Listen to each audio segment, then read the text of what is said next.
16वें अध्याय में मनुष्य देवता से दानव कैसे बन जाता है ये बताया।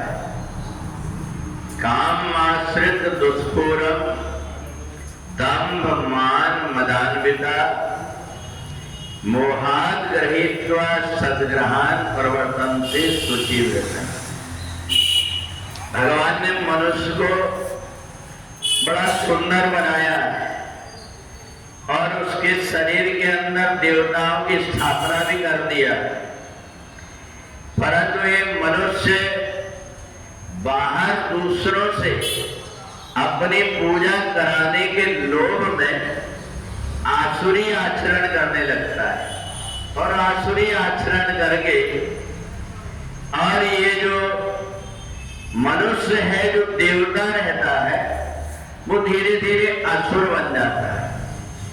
वो जब देखता है कि मेरा सम्मान कैसे हो, मेरी पूजा कैसे हो, तो उन प्रेत बाधाओं का, उन अक्षिणियों का साधन, उनका सहारा दे देता है। उनके माध्यम से कुछ नाटक चिटक करने की सिद्धियां प्राप्त कर लेता है और उन सिद्धियों को प्राप्त करके दूसरों को मूर्ख बना करके अपना स्वार्थ सिद्ध करता है। इसको दम्भ कहते हैं। जो व्यक्ति मद में चूर होकर के जो कुछ उसको मिला हुआ पद है उसके कारण वो मद के अहंकार में चूर्ण हो जाता है और दूसरा कुछ मिल जाए इसके लिए पाखंड दिखावा करने लगता है। वो ये भी नहीं सोचता कि किसी व्यक्ति की मृत्यु हो गई है उसकी आत्मा को जगाता, मरघट में जाकर बैठ करके हड्डियों को साधना करता है, उसमें जीव जंतुओं का खून डाल करके और हवन करके और अनेक प्रकार की तमोगुणी साधना करता है और तमोगुणी साधना करके वह व्यक्ति मारण, मोहन और उच्चाटन इनका प्रयोग करके दूसरों से वाहवाही ग्रहण करता है, परंतु उसको ये पता नहीं कि वो परमात्मा उसके सारे अच्छे बुरे कर्म को देख रहा है। जब ये व्यक्ति इस प्रकार के नाटक छिड़क करने लगता है, परमात्मा का नाम का सहारा देकर के और दुरुपयोग करने लगता है, तो उस समय परमात्मा की मार पड़ना शुरू हो जाती है। व्यक्ति तड़पने लगता है, परेशान हो जाता है, वो सोचने लगता है कि मैंने इतना सम्मान प्राप्त कर लिया, इतना धन जोड़ लिया, पर अब तो मेरे को मरना पड़ेगा।